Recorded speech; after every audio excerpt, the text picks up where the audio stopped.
정치마수다. 오늘은 이종걸 전 더불어민주당 의원, 김재원 전 미래통합당 의원 두 분 모셨습니다. 어서 오세요. 안녕하십니까. 네, 여당 쪽부터 여쭤보겠습니다. 지금 긴급재난지원금 약간 주춤하는 거죠? 어떻습니까, 분위기는?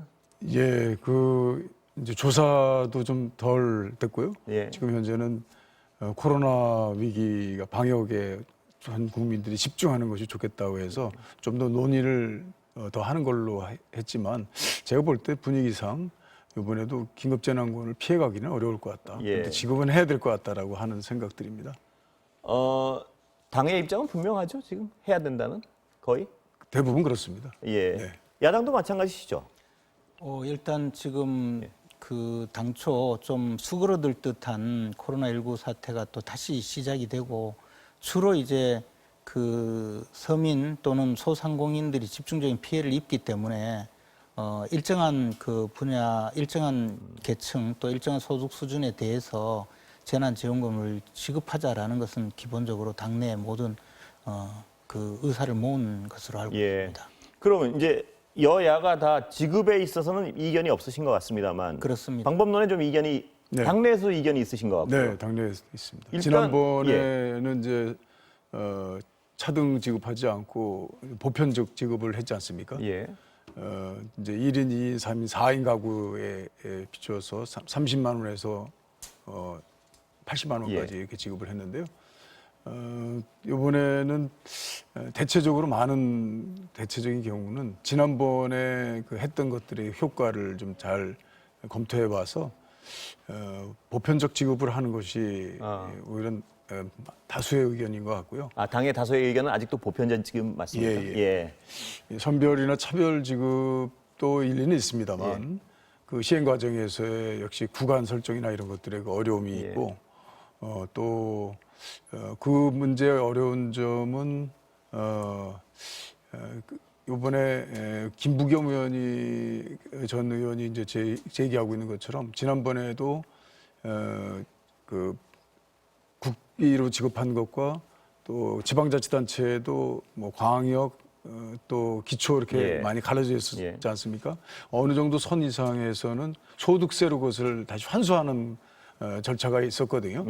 이번에는 그것들 좀 강화해서 고소득자의 경우에는 그것이 이제 일정 소득이 넘는 경우에는 그 세율에 따라서 세금으로 소득세로 환수하는 절차를 밟는 것이 좋겠다 이런 생각들을 많이 하고 있는 것 같습니다. 예, 이 의원님은 당내에서는 보편적 지급이 대세라 그러셨는데 당장 대권 주자들 사이에서도 좀 이견이 노출되는 것 같습니다. 맞죠? 예, 그렇습니다. 이낙연 의원은 선별적 지급을 주장하시고요. 이낙연 후보 한 분이 이제 선별적 지급인데 그것도 일단 보편적 지급을 하고 중복해서 저소득자에게는 좀 더 두터운 보호를 하자 이렇게 하고 있는데요.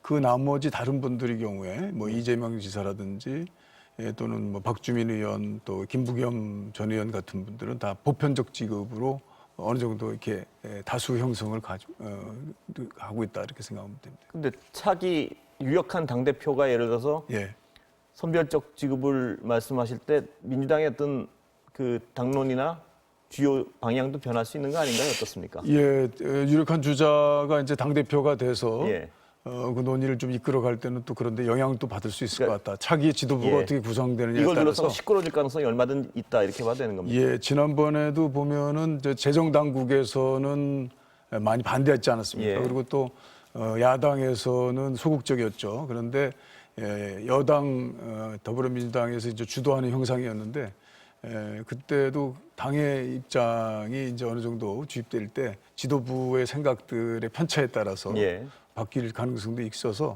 지금 이제 이낙연 후보는 아주 명백히 선별 차등 지급에 가세를 하고 있는 입장이라 뭐 그 점에 관해서도 많은 토론과 논의를 하고 있습니다. 전당대회 이후에 한번 방향을 봐야 될 것 같습니다, 민주당. 네. 야당은 보편 지급은 안에 없으시죠, 아예? 아까 김종인 비대위원장도 그 말씀을 하신 것 같고요. 지금 현재는 그런 것으로 지금 내부적으로 의견을 모은 것 같습니다. 그런데 지난 총선 당시에 이제 당시 황교안 대표가 사실 제가 그때 당시에 정책위의장이었는데 중앙당의 어떤 협의 없이 1인당 50만 원씩 지급하자라는 안을 총선 당시에 들고 나와서 좀 전체적인 혼선이 많이 예, 빚어졌습니다. 많이 그래서 노출됐죠? 곧바로 예. 유승민 의원이 반대한다고 그래서 총선 과정에 서로 싸우는 모습이 보여지기도 했었는데요. 이 문제 보편적으로 지급할 것이냐 아니면 그 하위 계층 소득이 좀 낮은 분들에게 좀 몰아서 지급을 해서 좀 생활에 도움이 되게 할 건가라는 것은 과거에 이미 그 무상급식 당시에 나온 이야기거든요. 예. 이게 오래된 어떤 복지 분야의 오래된 논쟁인데 그때도 오세훈 전 서울시장이 그 주민투표까지 붙이고 서울시장직에서 사퇴하게 된 것도 바로 이 전체 모든 그렇습니다. 과연 예. 아동들에게 급식을 할 것이냐 아니면 일부는 상위 측은 급식비를 낼 것이냐 이런 문제였거든요. 예. 근데 이번에도 보면 제가 예결위원장으로 있을 때 지난번 2차 추경을 하면서 상위 30% 소득 수준 30%의 가구에 과연 재난지원금을 지급을 하는 문제 자체보다도 그것을 국채를 발행해서 예. 지급하겠다고 해서 문제가 된 것이거든요. 예. 그리고 국채를 발행해서 지급하면 조금 아까 이종걸 의원님 말씀하셨다시피 지급하더라도 기부금으로 다시 국가에서 환수하겠다 해가지고 그런 안을 갖고 왔는데 결국은 기부금으로 내지 않았어요. 예. 결국 이제 그것이 국채 발행해서 전체 12조 13조 2천억 원 수준의 국고와 국채로 네. 결국은 재난지원금이 지급이 되었거든요. 그런데 이제 이번에 30가구 이재명 지사의 말대로 하자면 가구당 30만 원씩 지급하기 위해서 1인당 뭐 30만 원씩 지급하기 위해서는 전액 국채를 발행할 수밖에 없고 그렇게 됐을 때는 국가 부채가 100조를 넘어갈 것이거든요. 그러면 예. 이게 단순히 우리 후세대의 빚을 지운다는 것보다도 당장에는 국고채 금리가 확 올라가야 됩니다. 그걸 국고채를 소화하기 위해서는 금리를 높여야 소화가 되거든요. 예. 그렇게 되면 이제 우리 경제 전반에 막대한 또 이제 후폭풍이 오거든요. 이렇기 두 때문에 가지 질문만 더 예. 추가해서 드리겠습니다. 그러니까 야당의 입장은 보편적 지급은 아예 지금 고려 대상이 아니다라고 해석을 해도 되는 건가요? 홍남기 부총리는 불가능하다고 하지 않습니까? 예. 우리나라 재정이 지금 이미 그동안에 세 차례에 걸쳐서 추경을 하면서 가용 자원은 모두 동원을 해버렸고 예. 이제 국채를 발행해야 되는데 국채 발행을 해서 그만큼 조달하기도 현재 경제 사정이 불가능하다는 거죠. 알겠습니다. 하나 더 질문 드리면 미국이나 선진국들의 경우는 우리보다 지금 이 긴급 재난 구호를 위해서 더 많은 자금을 쏟아붓고 있는데 지금 상황 때문에 그런 거 아니냐는 질문을 하는 분들이 많습니다. 그게 뭐 돈이 남아서가 아니고 그거에 대해서는 어떻게 보십니까? 야당? 당연히 예. 미국은 기축통화 국가이기 때문에 국채 발행을 지금보다도 훨씬 늘려도 연방준비제도 이사회에서 충분히 그걸 감내할 수 있는데 우리는 지금 국채 발행을 좀 더 늘리면 금리를 올려야 되는 상황이 되고요. 예. 그러면 가계부채가 터질 가능성이 있거든요. 예. 아마 재정당국은 그런 걸 염려할 것이고 또 우리나라의 재정 수준에서 이미 동원할 수 있는 모든 재원을 다 동원해 버렸습니다. 예. 거기다가 지방자치단체까지 나서서 자기들 쓸 수 있는 자금도 다 동원해가 다 써버렸거든요. 그래서 코로나19 사태가 언제까지 지속될 것인지에 대한 충분한 검토도 없이 지난 총선 때 그냥 마구 푸는 바람에 오늘날 이제 더 이상 일정한 수준 이상으로는 재난지원금을 지급하기가 없는 수준까지 그 와버린 거죠. 부분은 약간 여당 말씀 듣고 다시 네. 여쭤보죠. 네. 어떻게 보십니까? 예, 바닥이 지금 났다. 이제 홍남기 경제부총리가 이번에 만약에 긴급재난지원금을 쓴다면은 전액 국채로 할 수밖에 없다라는 것은 맞습니다. 예. 그래서 지난번에 그 자발적 기부를 통해서 이렇게 환수하는 조치를 우리가 여백으로 남겨놨습니다만 뭐 그것들은 잘 이루어지지 않았고 그래서 일반 지방자치단체에서 중복돼서 지급한 금액 정도를 이제 고소득자의 경우에는 소득세로 환수했는데 소득세로 환수할 수 있는 방법을 통해서 간접적으로 고소득자에게는 선별적으로 지급을 좀 완화하는 방법으로 하는 것도 저는 좋은 방법이라고 생각하고 있고요. 예. 다만 미국이나 유럽 같은 데 볼 때 아주 전폭적으로 하지 않습니까? 그리고 이제 금융 조치가 또 이제 2단계로 3단계로 이루어졌는데 사실 이번에 그 자영업자라든지 기타 이런 분들 보면 금융 조치가 뭐 최저임금 수준의 아주 낮은 퍼센트 그러니까 낮은 그 매출을 기준으로 해서 했기 때문에 그 금융 조치도 그렇게 특별하게 아주 아주 수혜를 받지 못했다라고 예. 하는 입장이 좀 많았거든요. 그래서 이번에는 이제 그 지난번에 해본 그 경험을 바탕으로 해서 그 역학조사가 이루어져야 됩니다. 예. 역학조사라는 게 이제 무슨 보건조사가 아니라 예. 아주 세세한 그 분야별로의 그 데이터들을 우리가 경제적 역학조사가 이루어져야 그렇습니다. 된다는 그래서 말씀이시죠? 예. 거기에 좀 서지컬리 예. 지급이 될 수 있는 방법이 마련된다면 예. 그렇다면 금융조치와 이런 실업보험이라든지 기타 경제적 효과를 기대하고 지급되는 그러니까 말하자면 지금 경제 침체와 아주 낮은 계층의 또는 중소기업들의 침체를 좀 더 보전해주는 그런 경제 정책적 방법으로는 그런 금융조치 방법으로 해서 좀 더 아주 분명한 목표 지향적인 알겠습니다. 조치가 이루어져야 된다. 이런 점에 대해서는 뭐 예. 이론이 없습니다. 아까도 말씀드렸듯이 전당대회 결과에 따라서 대표가 어느 분이 되느냐에 따라서 민주당 내 방침이 어떻게 바뀔지 모르니까 이 얘기는 여기까지만 하고 다른 얘기로 좀 넘어가겠습니다. 왜냐하면 방침이 결정돼야지 뭐 여야 차이가 분명히 나타날 것 같아서요. 예. 그 대통령께서 어제 방역 방해에 대해서 강하게 경고를 하셨습니다. 그 멘트 한번 들어보시고 이 문제 좀 여쭤보겠습니다. 준비되어 있습니까? 대통령 수석보좌관 회의 발언 국민의 생명과 들어보겠습니다. 안전을 해치는 불법 행위를 좌시하지 않겠습니다. 악의적이고 조직적인 방역 방해와 가짜 뉴스 유포는 공동체를 해치는 반사회적 범죄입니다.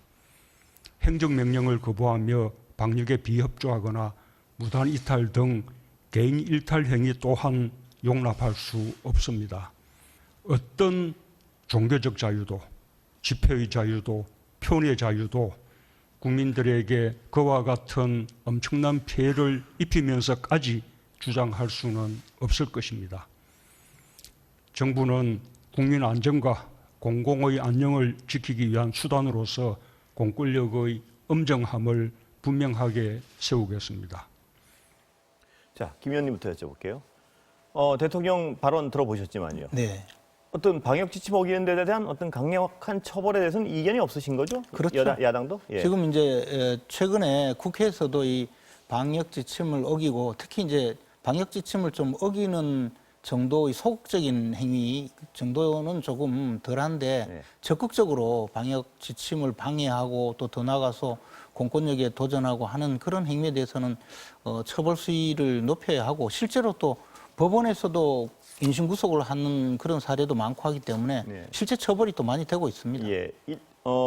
일부 사랑제일교회 등 어떤 종교단체의 경우에도 같은 식의 어떤 처벌이 이루어져야 된다는 의견이신가요? 지금 뭐 종교단체라고 해서 특별히 다른 그 어떤 성역이라고 할까 또는 뭐 치외법검지대는 아니거든요. 다만 이제 우리가 조금 명심해야 될 것은 아무리 이제 방역 지침을 어겼다 하더라도 그것도 이제 적법 절차가 있거든요. 예. 그래서 그날도 보면 사랑제일교회 압수수색을 할 때 사전에 압수수색 영장을 받아서 적법 절차에 의해서 그 교인들 명단, 특히 이제 광화문 집회 참여자 명단을 달라고 요구했다면 조금 더 매끄럽게 진행이 됐을 텐데 이제 당사자 간에 충돌이 일어나고 말았죠. 그때까지는 이제 법적인 절차 없이 예. 그 협조를 요구하는 과정이니까 그런 과정에서 이제 오해가 있었던 것으로 좀 보이는데 어쨌든 저는 그렇다고 하더라도 교인들 명단을 못 내놓을 이유가 별로 없었는데 예. 그런 방식으로 대응한 것은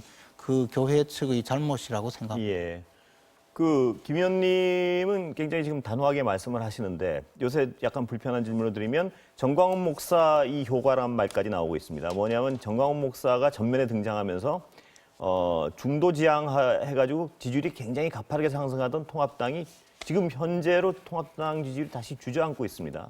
그 부분에 대해서 어떻게 보십니까? 뭐 그 부분도 분명히 뼈아프게 들어야 될 예. 그런 상황이라고 봅니다. 그런데 사실은 이제 지지율이라는 것이 어떻게 보면 야당의 지지율은 야당이 잘해서 지지율을 얻기보다는 여당이 못해서 지지율이 야당에게 넘어오는 경향이 많거든요. 예. 그래 앞에 이제 미래통합당 지지율이 좀 높았다 할 때는 그때 부동산 이슈가 워낙 컸고 그 앞에 또 조국 전 법무장관부터 시작해서 검찰 인사라든가 여러 가지 여당이 저지르는 좀 국정 실패가 많았기 때문에 네. 그에 대한 반사이익을 얻었지만 궁극적으로 야당이 얻은 지지율 자체가 반사적 이익이었기 때문에 또 이슈가 이제 그런 이슈가 사그러들고 야당이 미래통합당이 뭔가 좀 문제가 있는 모습을 보여주자마자 다시 예. 반사적으로 얻었던 지지율이 다시 원위치한 것이라고 봐야 되죠. 예. 그래서 미래통합당의 입장에서 저는 개인적으로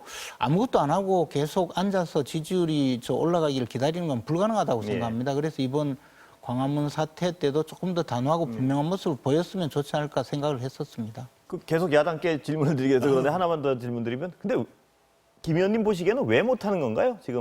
거기 이렇게 정광훈 늪이란 표현까지 쓰는데. 예. 근데 사실 정광훈 목사님이 우리 당의 당원도 아니고 예. 또 다른 당을 만드셨고 예. 또 지난 총선 과정에 또 이렇게 조금 소원해지지 않았습니까? 그리고 그 외에 여러분들도 사실 좀 그런 면이 있는데, 그러나 이제 정치 현장에 있다가 보면 아무리 그렇더라도 매정하게 그 칼로 쳐내는 듯한 그런 모습을 보이기는 참으로 어려운 일이거든요. 예. 그러나 적어도 최소한 정치적으로 우리가 동의하는 부분이 있다 하더라도 방역에는 협조해야 되지 않느냐라는 확실하고 단호한 태도를 취하지 않았다는 데 대해서는 조금 아쉬운 면이 있습니다. 김 의원님이 다수파입니까? 아니면 그런 의견에 지금 당에? 헤아려 보지 않았어요. 예. 이 의원님 보시기 어떻습니까? 이 방역에 대한 방역 지침 어기는 사람들에 대한 강력한 처벌, 이건 뭐 반드시 필요하다고 보시는 거죠, 여당은? 네, 예. 대통령의 말씀을 저희들이 좀 보고 또 깊이 새길 대목이 있다고 생각합니다. 지난 3월 달에 대구 중심이었습니다만, 근데 신천지 교회에게 이제 많이 주목되는 그 상황에서도 대통령은 종교의 얘기도 안 했고 예. 또 이렇게 강력하게 얘기 안 했습니다. 물론 지금 현재 사회적 거리두기 3단계까지 이제 가야 될지 모르겠다라고 하는 그런 위기 상황, 더 심각한 상황이라는 것은 우리가 이제 알고 있습니다만, 종교도 예전에 그 보수적 종교도 뭐 한경진 목사님이라든지 그때 살아계실 때 그 사회의 어떤 공공적 차원에서의 그 중심적 위치나 이런 것들을 저희들이 잘 헤아리지 않았습니까? 종교가 아무리 그렇다 하더라도 사회 갈등이라든지 사회의 어떤 그 엄청난 위험 상태의 중심에 서서 그것들을 오히려 부추기고 예. 국민들에게 불안감을 줘서는 안 된다고 생각하거든요.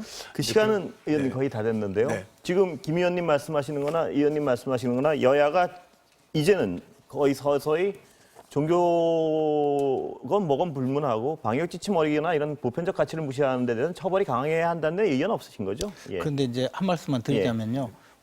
그 점에 대해서는 아마 지금 현재 미래통합당 지도부도 동일한 생각일 예. 텐데요. 다만 그 과정에서 이 방역 실패를 오로지 정광훈 목사 또는 그 보수 진영에게 뒤집어 씌운다는 그런 오해가 있고, 예. 오해인지 사실 좀 그런 모습도 실제 보여왔고요. 더 나아가서 그것이 방역을 빌미로 해서 정치 탄압을 한다 이런 모습을 보여주기 때문에 지금 예. 저항하는 것이거든요. 그래서 예.